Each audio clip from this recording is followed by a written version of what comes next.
j'ai changé mon mode de vie. En consommant moins, consommant autrement, en repensant chacun de mes actes d'achat et en réfléchissant à comment je peux faire par moi-même au lieu d'aller acheter du neuf ou comment je peux trouver de la récup au lieu d'acheter du neuf.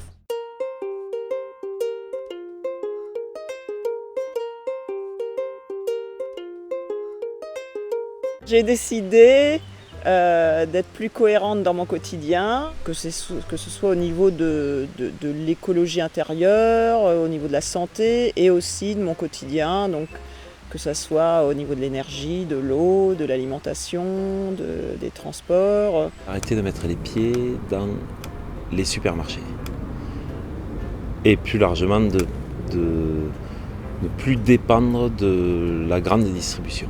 Et a germé petit à petit donc l'idée de pouvoir créer un échange entre jardiniers d'un même village. Je veux être le plus autonome possible en fonctionnant à long terme. On va acquérir un objet, puis ce sera un autre, c'est toujours l'accumulation et ça n'en finit plus. Et entre-temps, on perd de vue qu'est-ce que j'ai envie de faire, quels sont mes besoins réels. Apprenons à posséder mieux les objets. Je ne suis pas d'accord avec la dictature des gagneurs d'argent. Je ne suis pas du tout d'accord, sauf que je les nourris chaque jour. On est donc dans ces contradictions-là. Et aujourd'hui, le grand problème, c'est comment réduire ces contradictions, parce qu'on ne pourra pas les éliminer. Il faudra bien qu'on circule, etc. Et ça ne pourra pas passer en dehors de l'option radicale et fondamentale de la modération.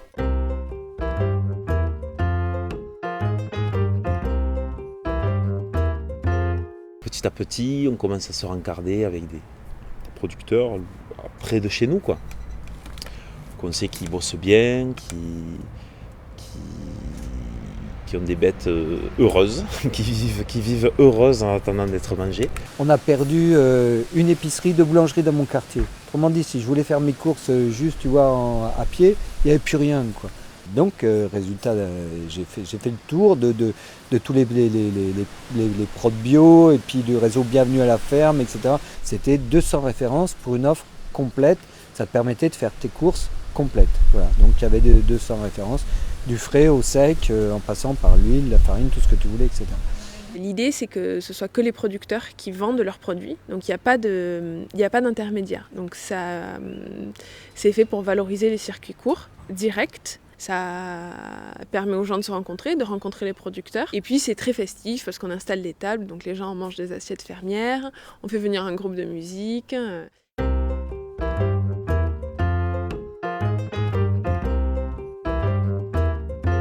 Je suis passé d'un mode quantitatif à un mode qualitatif. On a essayé de fonctionner en local, commerces locaux, paniers bio, etc. Et je suis allé jusqu'à passer par un architecte qui est juste à côté de chez moi, puis des éco-artisans. J'ai refusé systématiquement tout matériau trop élaboré dans une usine. Je voulais que dans le prix que je payais, il y ait plus de travail des mains que de travail des matériaux. On se chauffe au bois, je sais d'où vient mon bois, je vois de ma fenêtre où il est coupé, je vois comment il est replanté. On fonctionne de A à Z de cette façon-là, et toute l'intelligence sociale se met en place autour de ça. J'ai choisi de changer de fournisseur d'électricité parce que je ne savais pas où je donnais mon argent et qu'à Enercop, en fait, 100% de l'argent que je donne va vers des fournisseurs d'électricité verte, voilà. Des producteurs de photovoltaïque, d'éolien et d'hydraulique. J'ai vu que la restauration scolaire sur le territoire, ici, les gens avaient du mal à se fournir localement. Eh bien, ça fait 4 ans que je travaille d'abord pour qu'ils aient envie de se fournir localement et puis plus pour qu'il y ait une structure qui puisse les livrer. J'avais besoin de savoir d'où mes légumes venaient, par qui ils étaient cultivés, de la manière dont ils étaient cultivés aussi. Et donc j'ai trouvé ce moyen en allant chaque semaine acheter mon panier à un producteur à 800 mètres de chez moi. Le paysan et moi, on participe tous les deux à notre bien-être et ça c'est quand même super. Tous ces problèmes de santé que j'ai eus étaient dus donc, à toute l'alimentation qui était malsaine, que j'ai pu avoir pendant tant d'années. J'ai décidé de changer mon alimentation pour essayer d'être en meilleure santé et de pouvoir le rester le plus longtemps possible. Ça coûte ce que ça coûte, mais faut bien manger, quoi. Quand tu cuisines des bons aliments, tu te régales à cuisiner, donc il y a le plaisir, quoi. Donc le plaisir de partager ça. Je crois qu'au fond, c'est la gourmandise qui génère tout ça. Et c'est le souvenir des tomates du papé, quoi. Voilà, c'est comme ça.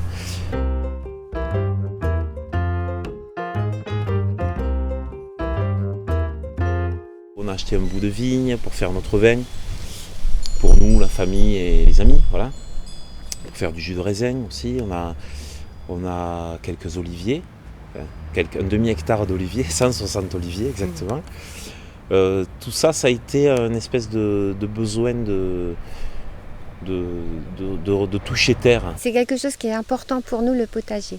Ça nous permet c'est un plaisir, c'est quelque chose qui est vital parce qu'en fait on arrive à se nourrir avec très peu d'argent et on a les légumes frais qu'on va pouvoir chercher directement dans le potager, c'est-à-dire à moins de 200 mètres. On fait des potagers en ville, on crée des petits potagers en ville, que ce soit dans des bacs ou dans des espaces de terre qui existent déjà, on plante des comestibles.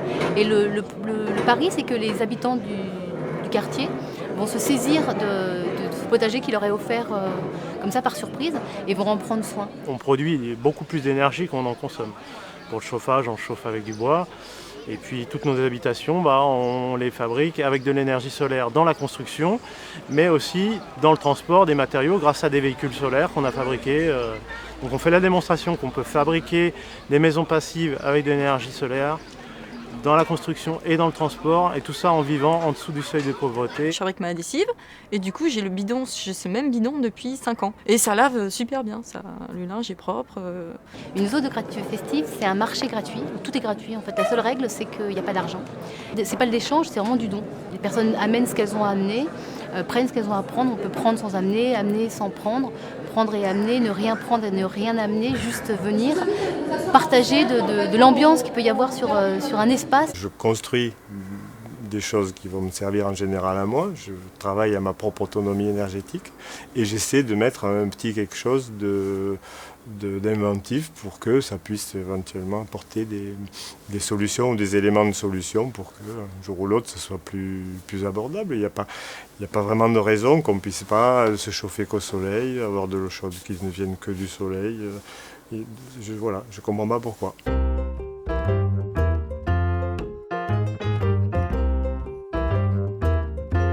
On est environ une 50aine de personnes à se regrouper pour aller acheter ensemble auprès d'un paysan des grosses quantités. Ça favorise du coup le fait de soutenir un paysan pas très loin de chez nous, d'économiser 10 voitures en termes de déplacement et de ne faire qu'un seul déplacement. Le côté économique, c'est-à-dire qu'à plein, on peut aussi avoir des réductions, ce qui nous permet de manger sainement, de savoir d'où viennent ces produits et également de payer ça moins cher. On a mis en place l'association Court-Circuit qui est un rôle de sensibilisation de pédagogie. 18 mois plus tard, on a mis en place une autre asso qui s'appelle AgriCourt. Et AgriCourt, c'est une plateforme locale qui fait le lien entre les producteurs et les consommateurs, notamment la restauration collective. Nous avons un terrain de 2300 m² avec plein d'arbres fruitiers. Et justement, c'est un collectif d'une 40aine de jardiniers. Et on jardine tous ensemble. Maintenant, j'ai un jardin de 2300 m², mais avec les autres. Je n'ai pas besoin d'avoir ça que pour moi. Je trouve que c'est intéressant en fait, de ne pas monopoliser un véhicule pour soi surtout si on en a une utilisation limitée. J'ai l'impression que c'est un petit peu moins de gaspillage que de partager un véhicule. Au lieu d'en avoir deux, d'en avoir un pour deux, quoi. L'idée étant d'échanger des légumes. Par exemple, un terrain trop petit pour faire des pommes de terre, mais permettant de cultiver des choux, des carottes, et des tomates, des concombres et autres. Pouvoir échanger des légumes entre entre citoyens, entre habitants du village. Les gens qui ont un espace à jardiner, mais qui n'ont pas le temps, ils vont laisser les autres qui n'ont pas d'espace venir jardiner cet espace. Où il y a un échange, peut-être la personne va récupérer quelques légumes, et les autres ils vont pouvoir mettre les mains dans la terre. Toi tu sais faire de la mécanique, toi tu sais faire de l'électronique, toi tu sais faire du pain, toi tu sais escalader, toi tu sais traire les vaches, toi tu sais coudre. On n'a pas besoin d'aller à l'Intermarché pour acheter mon truc de recette, puisque j'ai quelqu'un qui est là, qui peut me le dire avec ses yeux, avec sa voix. Je peux le toucher, je peux le sentir, je peux le regarder.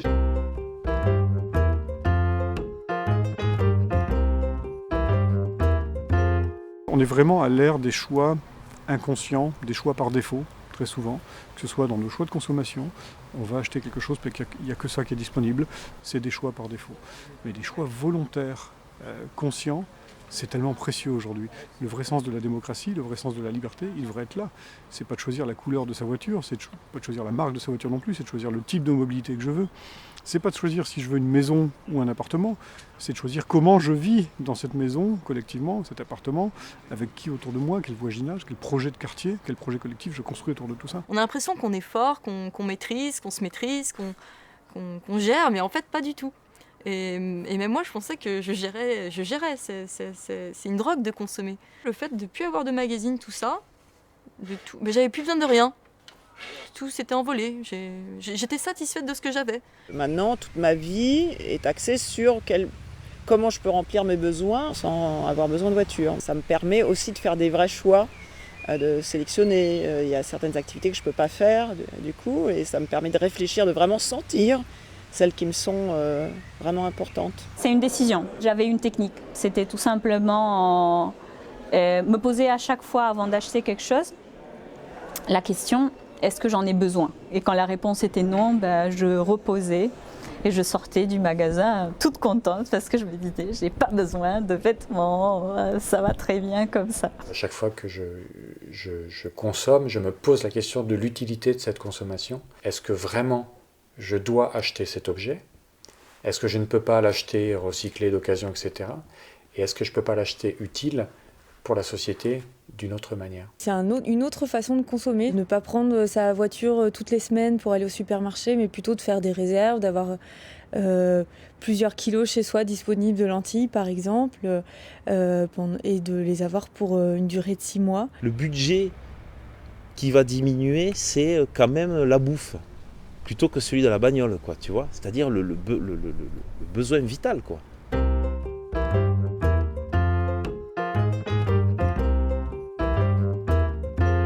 Quand on regarde l'économie, on a l'impression que les flux sont toujours dans un sens. On a développé une économie extrêmement puissante pour renvoyer comme ça les ressources naturelles, les matières premières, etc.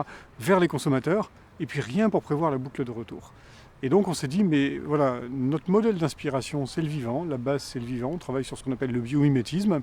Est-ce qu'on ne pourrait pas essayer d'imaginer une économie qui puise non seulement ses ressources, mais aussi ses idées dans le vivant, et qui mime ces fonctionnements-là? Quand on est bricoleur, ce qu'il y a dans les poubelles, c'est un gâchis terrible. Parce qu'il y a plein de choses qui sont quasi neuves, qui peuvent avoir une deuxième vie, mais avec rien. Des fois même, c'est carrément neuf, quoi. On le jette parce qu'on ne le veut plus, ça marche et c'est obsolète. Si on faisait vraiment de la récupération tous azimuts, partout où on en a identifié, c'est 200 tonnes, 300 tonnes qu'on rentrerait. Végétoil, c'est donc une association de 1901 dont le but principal est la collecte et la valorisation des huiles alimentaires usagées qu'on récupère auprès des restaurateurs et des collectivités. Ces huiles, elles sont traitées localement pour faire du combustible qui est revendu soit à nos adhérents, soit aux collectivités, voire même à des particuliers qui souhaitent par exemple s'équiper en chauffage. Avant, j'avais besoin d'une recette et j'allais avec cette recette acheter tous les trucs dont j'avais besoin. Maintenant, c'est vraiment de prendre ce que j'ai au frigo et faire un plat super avec. On est des copines qui se retrouvent et qui échangeons nos habits qu'on ne veut plus mettre. J'avais un tas de fringues chez moi qui traînaient partout et je me suis dit mais en fait on est plus ou moins faites toutes pareilles. J'entendais des filles qui elles aussi avaient leurs affaires et je me suis dit mais en fait avant d'aller l'amener au secours populaire ou voilà autant faire le tour de ce qu'on a, peut-être s'échanger une couleur, un habit, une jupe, un pantalon et ça s'appelle Free partie. Ça se passe dans la cour de mon immeuble. Est-ce que ma vie est limitée à faire de l'argent pour payer des comptes? J'haïs payer des comptes. Donc, j'ai inventé un système, j'ai payé tout d'avance. Donc, je pleure 2 jours par année. Mais pendant 364 jours par année, j'ai des jouissances intellectuelles. Moi, j'ai une fierté d'être libre et autonome aujourd'hui parce que j'ai pas de dépendance. J'ai pas de dépendance au niveau financier, parce que j'ai pas de dette, parce que je vis à la hauteur de mes revenus.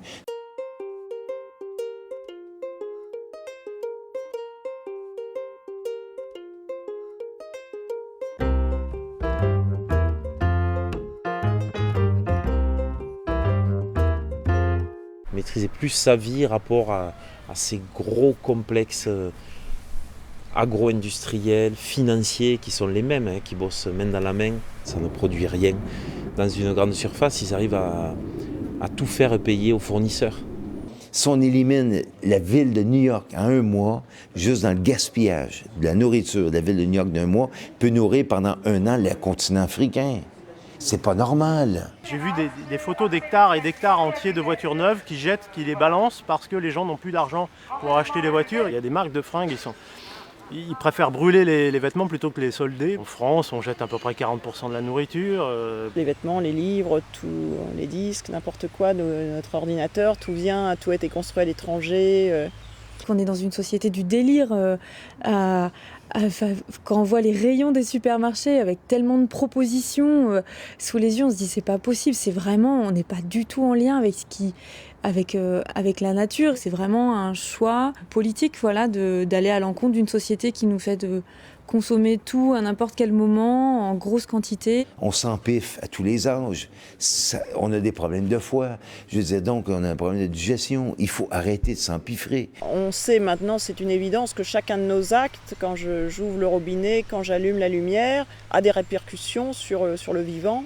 C'est nos actes individuels qui créent, nous sommes tous responsables, je suis responsable. Puisque je connais cette responsabilité, ça serait d'autant moins cohérent de ne pas agir dans mon quotidien. On vit dans un monde où les choses sont, selon la manière dont on les regarde, peut-être assez déprimantes, mais elles peuvent être assez réjouissantes si les gens regardent dans la construction d'un projet commun. On est 7 milliards d'individus qui sont différents, mais on est 7 milliards qui convergent dans la même direction. C'est la sauvegarde de notre petite planète dans laquelle on vit. Il faut maintenant essayer de vraiment tourner la page, revenir à des choses plus simples et plus respectueuses dans l'environnement. On a besoin de prendre soin de la nature parce qu'en prenant soin de la nature, on prend soin de nous. C'est pas juste sauver l'environnement, c'est pas juste sauver tout ce qui est vert. C'est nous. Nous sommes quasiment liés à tout ça. J'aime bien l'idée d'une économie sous l'économie. J'aime bien l'idée de savoir que, tiens, tu vois, là, encore une fois, j'ai fait 10 mètres et je vous ai ramené de la bouffe. J'aime bien cette idée-là. C'est incroyablement réconfortant, en fait. Un jour, j'ai compris qu'en agissant contre, finalement, j'alimentais la dimension négative. Et je me suis autorisée à agir pour ce qui me semblait essentiel et de mettre en place, à mon échelle, déjà en moi, autour de moi, le monde que j'avais envie de voir se manifester. On n'est plus juste dans le constat des limites et des impasses, quelque part, mais que derrière, il y a des solutions concrètes et que ces solutions concrètes, elles sont positives, à la fois pour l'économie, pour l'emploi et pour l'environnement. Il y a plein de gens qui font des choses qu'on n'est pas forcément au courant. On est tous des citoyens du monde et chaque contribution de chacun, elle est importante. On peut être acteur du système par des petites initiatives personnelles, quoi. Et ça, c'est quelque chose qui est pour moi fondamental pour faire avancer les choses localement, quoi. On n'a pas besoin d'être expert, on n'a pas besoin d'attendre, d'être dans l'attente. Ça ne viendra pas parce que c'est nous.